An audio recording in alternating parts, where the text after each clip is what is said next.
ಮಂಡ್ಯದಲ್ಲಿ ನಮಗೆಲ್ಲ ಗೊತ್ತು, ನಾವು ಕನ್ನಡವನ್ನು ಬಳಸ್ತೀವಿ, ಕನ್ನಡವನ್ನು ನಾವು ಉಳಿಸ್ತೀವಿ. ಆ ನಿಟ್ಟಿನಲ್ಲಿ ಜಾಗೃತಿ ಮೂಡಿಸಿ ಇಲ್ಲಿಂದ ಒಂದು ಆಟೋ ಜಾಥಾ ಶುರು ಮಾಡಿ ನಾವು ಇಡೀ ಕರ್ನಾಟಕಕ್ಕೆ ಅಥವಾ ದೇಶಕ್ಕೆ ಒಂದು ಸಂದೇಶ ಸಾರಬೇಕು.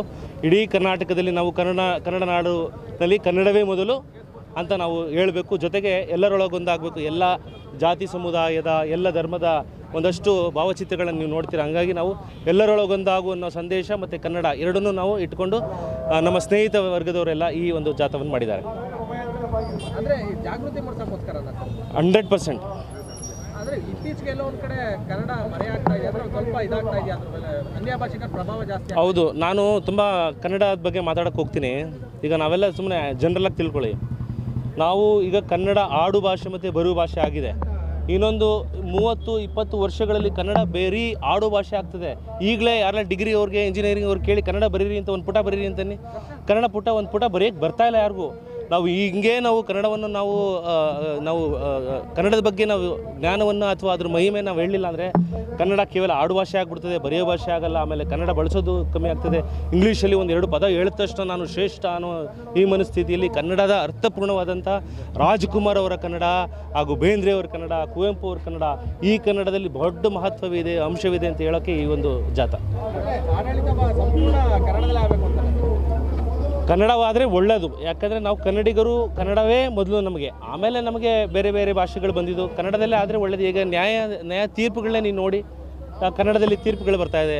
ಆಮೇಲೆ ತುಂಬ ಕಡೆ ನಾನು ಸೋಷಿಯಲ್ ಮೀಡಿಯಾದಲ್ಲಿ ನೋಡಿದ್ದೀನಿ, ಕನ್ನಡದಲ್ಲೇ ಪ್ರಿಸ್ಕ್ರಿಪ್ಷನ್ ಬರಿತಾ ಇದ್ದಾರೆ ಡಾಕ್ಟರ್ಗಳು. ಎಸ್, ಆಗಬೇಕು, ಹೌದು. ಆದರೆ ಒಳ್ಳೆಯದಲ್ವಾ ನಮ್ಮ ಕನ್ನಡಕ್ಕೆ? ನಾವು ಬೇಕಾದ್ರೆ ಈಗ ಇಂದಿನ ಇಡೀ ಪ್ರಪಂಚಾದ್ಯಂತ ಹಿಂದಿನ ಮಾತಾಡ್ತಾರೆ, ಆದರೆ ಕನ್ನಡನ ಮಾತಾಡೋದು ಎಲ್ಲಿ? ಕೇವಲ ಕನ್ನಡ ನಾಡಿನಲ್ಲಿ, ಕನ್ನಡ ನಾಡಿನ 7-8 ಕೋಟಿ ಜನ ಮಾತ್ರ. ನಾವೇನೇ ಕನ್ನಡವನ್ನು ಮರೆತರೆ ಮತ್ತು ಇನ್ನೆಲ್ಲಿ ಸಾಧ್ಯ ಅನ್ನೋದು ಒಂದಕ್ಕೋಸ್ಕರ ಇದು ಮಾಡ್ತಾಯಿದ್ವಿ. ಇವತ್ತು ಮಂಡ್ಯದಲ್ಲಿ ಎಲ್ಲ ಸಾರ್ವಜನಿಕ ಅಂಗಡಿ ಮಳಿಗೆಗಳಲ್ಲಿ, ಎಲ್ಲ ನಾಮಫಲಕಗಳಲ್ಲಿ ಮತ್ತು ಆಡಳಿತದಲ್ಲಿ ಕನ್ನಡ ಇರಬೇಕು, ಕನ್ನಡ ಜಾರಿಗೆ ಬರಬೇಕು ಅಂತೇಳಿ ಸಾರ್ವಜನಿಕರಲ್ಲಿ ಜಾಗೃತಿ ಮೂಡಿಸ್ತಕ್ಕಂಥ ಕೆಲಸವನ್ನು ಇವತ್ತು ಮಾಡ್ತಿದ್ದೀವಿ. ಒಂದು ಕಡೆ ಎಲ್ಲರೊಳಗೊಂದಾಗು ಮಂಕುತಿಮ್ಮ ಟ್ರಸ್ಟ್ನ ವಿನಯ್ ಕುಮಾರ್ ಅವರು ಮತ್ತು ಕರ್ನಾಟಕ ರಕ್ಷಣಾ ವೇದಿಕೆ, ಕರ್ನಾಟಕ ಸೇವಕರ ಸಂಘಟನೆ ಮತ್ತು ಹಿಂದುಳಿದ ವರ್ಗಗಳ ಒಕ್ಕೂಟ, ಹಲವಾರು ಸಂಘಟನೆಗಳು ಸೇರ್ಕೊಂಡು ಇವತ್ತು ಈ ಒಂದು ಬೃಹತ್ ಆಟೋ ರ್ಯಾಲಿ ಮೂಲಕ ಕನ್ನಡ ಮೊದಲು ಅಂತಕ್ಕಂಥ ಒಂದು ಸಂದೇಶವನ್ನು ಕೊಡ್ತಿದ್ದೀವಿ. ಕನ್ನಡ ಮೊದಲು ಅಂತ ಹೇಳಿದ್ರೆ ಆಡಳಿತ, ನಡೆ, ನುಡಿ, ವಿಚಾರ ಮತ್ತು ಎಲ್ಲರಲ್ಲೂ ಕೂಡ ಕನ್ನಡ ಇರಬೇಕು ಅಂತಕ್ಕಂಥದ್ದು ಆಶೆ ಇರ್ತಕ್ಕಂಥದ್ದು. ಹಾಗಾಗಿ ಮಂಡ್ಯ ನಗರದ ತುಂಬ ಇವತ್ತೆಲ್ಲ ಪೂರ್ತಿ ಆಟೋ ಚಾಲಕರು ಮತ್ತು ಎಲ್ಲ ನಮ್ಮ ಕನ್ನಡ ಕಾರ್ಯಕರ್ತರು ನಗರಾದ್ಯಂತ ಪೂರ್ತಿ ಮೆರವಣಿಗೆಯನ್ನು ಮಾಡಿ ಸಾರ್ವಜನಿಕರಲ್ಲಿ ಜಾಗೃತಿ ಮೂಡಿಸ್ತಕ್ಕಂಥ ಕೆಲಸ ಮಾಡ್ತೀವಿ. ಯಾರು ಕನ್ನಡವನ್ನು ಬಳಸ್ತಿಲ್ವೋ, ಯಾರು ಕನ್ನಡಕ್ಕೆ ಆದ್ಯತೆಯನ್ನು ಕೊಟ್ಟಿಲ್ವೋ ಅವ್ರಿಗೆ ಗುಲಾಬಿ ಹೂವನ್ನು ಕೊಟ್ಟು ಪ್ರೀತಿಪೂರ್ವಕವಾಗಿ ಕನ್ನಡವನ್ನು ಬಳಸಬೇಕು ಅಂತಕ್ಕಂಥ ಒಂದು ಸವಿನಯವಾದಂಥ ಒಂದು ಎಚ್ಚರಿಕೆಯನ್ನು ಕೊಡ್ತೀವಿ.